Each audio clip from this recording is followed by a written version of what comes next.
Assalamualaikum warahmatullahi wabarakatuh. Hai semuanya, ketemu lagi bersama saya Iqbal Fadilah Herunisa. Di video kali ini saya akan membahas mengenai analisis efektivitas atau CEA, biaya penggunaan antibiotik pada pasien pneumonia di Rumah Sakit Bandung pada tahun 2018. Nah, dalam pemaparan materi kali ini tentunya saya tidak sendiri. Adapun anggota teman saya yang lainnya. Yang pertama yaitu Anissa Halia Gumai, yang kedua Ardila Amra, Azmi Awalia, Herda Liana, Maria Reptiza, Milenia Sapitri, Reski Hoirunisa, Riko Alexander, dan Tia Tamara. Nah, setelah kita berkenalan, mari kita mulai materi yang pertama, yaitu pengertian farmakoekonomi. Apa sih farmakoekonomi itu? Farmakoekonomi dapat didefinisikan sebagai deskripsi dan analisis biaya dalam suatu sistem pelayanan kesehatan. Lebih spesifik lagi, farmakoekonomi adalah sebuah penelitian tentang proses identifikasi, mengukur dan membandingkan biaya, risiko, dan keuntungan dari suatu program, pelayanan, dan terapi. Pneumonia merupakan salah satu peradangan pada organ paru-paru yang disebabkan oleh bakteri, virus, ataupun parasit. Pneumonia ini merupakan infeksi saluran pernapasan akut yang mengenai parenkim dan menjadi penyebab kematian di dunia. Selanjutnya, latar belakang. Angka kesakitan pneumonia cukup tinggi. Berdasarkan data yang dipaparkan World Health Organization, kasus pneumonia mengalami peningkatan prevalensi 2,1% pada tahun 2007 menjadi 2,7% pada tahun 2013. Berdasarkan kelompok umur, peningkatan prevalensi terjadi pada umur 45-54 tahun dan masih terus meningkat di umur selanjutnya. Pneumonia adalah penyakit infeksi pada saluran pernapasan bagian bawah yang mengenai jaringan paru. Penyakit ini dapat menyerang semua umur, namun penderita terbanyak terdapat pada anak usia di bawah 5 tahun atau balita. Pneumonia merupakan penyakit kedua tertinggi yang dapat mengakibatkan kematian pada balita dan dewasa setelah diare.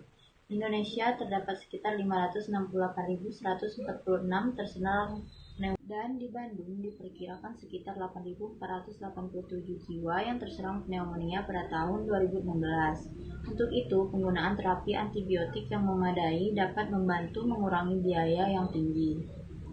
Selanjutnya, identifikasi masalah. Berdasarkan latar belakang yang telah dijelaskan sebelumnya, permasalahan dalam penelitian ini adalah manakah pengobatan yang paling cost efektif pada penggunaan terapi kombinasi antibiotik pada pasien pneumonia di Kota Bandung. Selanjutnya, tujuan penelitian. Secara umum, penelitian ini bertujuan untuk mengetahui pengobatan yang paling cost efektif pada penggunaan terapi kombinasi antibiotik pada pasien pneumonia di Kota Bandung.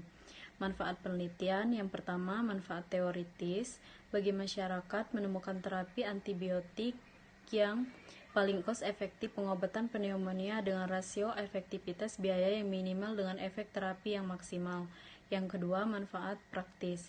Hasil penelitian ini diharapkan dapat dijadikan suatu bahan referensi informasi bagi kalangan akademis sebagai dasar pemikiran dan pengembangan penelitian farmakoekonomi tentang cost efektif biaya pada pengobatan pneumonia. Baiklah, selanjutnya yaitu definisi pneumonia.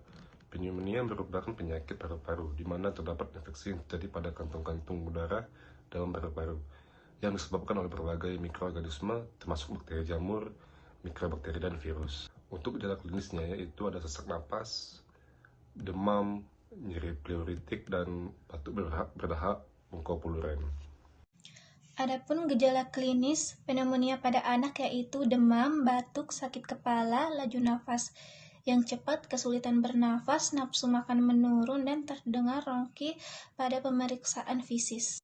Adapun etiologi pneumonia yaitu yang pertama bakteri yang disebabkan oleh Streptococcus pneumonia, S. aureus, dan Streptococcus pyogenesis. Yang kedua virus yang disebabkan oleh virus influenza.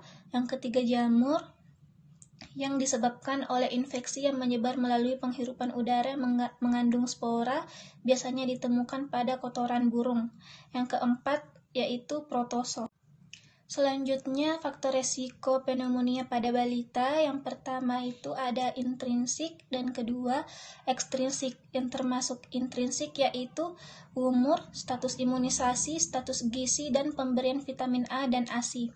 Dan yang termasuk ekstrinsik yaitu lingkungan rumah yang sehat. Selanjutnya, diagnosa pneumonia. Diagnosa pneumonia dipastikan dengan foto rongsen dada dan juga diuji laboratorium, tetapi di tempat fasilitas yang terbatas. Kasus dugaan terjadi pneumonia dapat ditetapkan secara klinis. Pedoman untuk temuan kasus-kasus pneumonia itu, menurut Badan Kesehatan Dunia, dapat ditetapkan secara yang sederhana dan mudah, sehingga memberi pelayanan akan dapat menentukan secara dini gejala pneumonia dan dapat memberikan pengobatan secara tepat. Selanjutnya, patofisiologi pneumonia. Agen penyebab pneumonia masuk ke paru-paru melalui inhalasi ataupun aliran darah, diawali dari saluran pernafasan dan akhirnya masuk ke saluran pernafasan bawah. Reaksi peradangan timbul pada dinding bronkus, menyebabkan sel berisi eksudat dan sel epitel menjadi rusak. Kondisi tersebut berlangsung lama sehingga dapat menyebabkan etelektasis. Reaksi inflamasi dapat terjadi di alveoli yang menghasilkan eksudat yang mengganggu jalannya napas. Bronkospasme dapat terjadi apabila penderita penyakit jalan napas reaktif. Gejala umum yang biasanya terjadi pada pneumonia yaitu demam, batuk, dan sesak napas. Selanjutnya yaitu metodologi penelitian. Slide selanjutnya rancangan penelitian terbagi menjadi 3. Yang pertama, bentuk penelitian. Pada penelitian ini ialah penelitian deskriptif non-eksperimental dengan pengambilan data secara retrospektif yang didasarkan pada catatan rekam medik. Yang kedua, lokasi penelitian. Pada penelitian ini dilakukan di Rumah Sakit X di Kota Bandung, Provinsi Jawa Barat.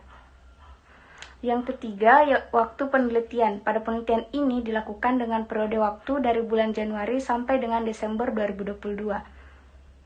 Slide selanjutnya yaitu populasi dan sampel.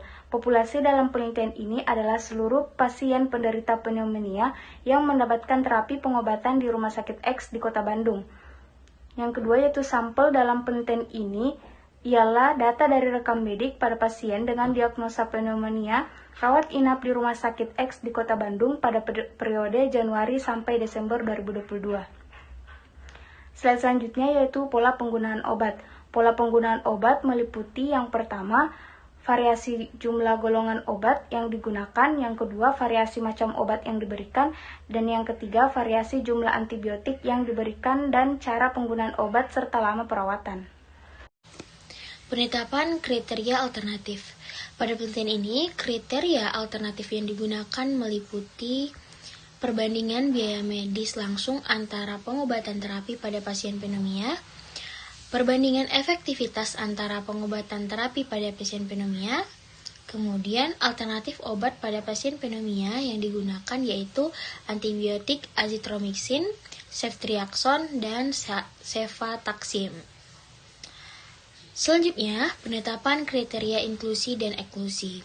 Untuk kriteria inklusi, pada pasien rawat inap di Rumah Sakit X di Kota Bandung dengan diagnosis utama pasien pneumonia dan mendapatkan terapi antibiotik azitromycin, ceftriaxone, dan azitromycin, cefotaxime. Kemudian, untuk kriteria eksklusinya, pasien tanpa jaminan kesehatan BPJS, meninggal atau pulang paksa, mengalami pergantian antibiotik, komorbid, disertai penyakit infeksi yang lain, resisten terhadap azitromycin atau ceftriaxone atau cefotaxime, serta data yang tidak lengkap. Selanjutnya, penetapan karakteristik subjek penelitian. Usia 18-39 tahun, 40-59 tahun, dan lebih dari 60 tahun. Jenis kelamin, perempuan dan laki-laki. Jaminan pembiayaan, BPJS non-PBI dan BPJS PBI. Jenis kamar rawat inap, kelas 1 dan VIP, kelas 2 dan 3. Jumlah komorbid 0-2 dan lebih besar dari 2. Untuk LOS 1-5 hari, 6-10 hari, dan lebih dari 11 hari. LOSAR 1-5 hari, dan 6-10 hari. Selanjutnya, penetapan parameter outcome. Parameter outcome yang digunakan penelitian ini yaitu klinik. Pada penelitian ini, presentasi efektivitas terapi antibiotik pasien pneumonia digunakan sebagai outcome. Parameter outcome klinik yang digunakan yaitu hasil leukosit yang dapat menunjukkan outcome klinis pada pasien pneumonia karena peningkatan leukosit berhubungan dengan keparahan dan risiko kematian pada pasien pneumonia. Penetapan perspektif dan komponen biaya. Pada penelitian ini, perspektif yang digunakan adalah bayar perspektif Badan Penyelenggara Jaminan Sosial atau BPJS dan healthcare perspektif rumah sakit dengan komponen biaya direct langsung atau biaya medik langsung pada pasien pneumonia dengan data rincian total biaya pengobatan pada pasien rawat inap di Rumah Sakit X Kota Bandung, yaitu biaya tindakan, biaya pemeriksaan, biaya obat, biaya alat kesehatan, biaya perawatan, biaya tempat tidur, biaya operasi, biaya pemeriksaan, biaya laboratorium, biaya rawat inap, dan biaya jasa dokter. Kemudian penetapan metode farmakoekonomi. Metode farmakoekonomi yang digunakan yaitu cost effectiveness analysis CEA untuk memilih dan menilai program atau obat yang terbaik pada beberapa pilihan terapi dengan tujuan yang sama. Metode ini perlu dilakukan perhitungan average cost effectiveness ratio atau ACER dan incremental cost effectiveness ratio ACER. Cara tersebut dilakukan untuk mengetahui pengobatan mana yang lebih cost efektif dari kedua alternatif pengobatan yang dipilih. Kemudian penetapan analisis statistik data subjek yang sudah terkumpul dianalisis dengan mengukur hasil biaya dan efektivitas terapi penggunaan obat pneumonia yang didapatkan, kemudian dihitung berdasarkan ACER dan ACER. Nah, setelah pemaparan materi tadi, bagaimana? Apakah teman-teman semua bisa memahaminya? Semoga materi yang kelompok kami sampaikan dapat bermanfaat bagi kita semua ya. Mungkin cukup sekian pemaparan dari kelompok kami. Kurang dan lebihnya mohon dimaafkan. Wassalamualaikum warahmatullahi wabarakatuh. Bye.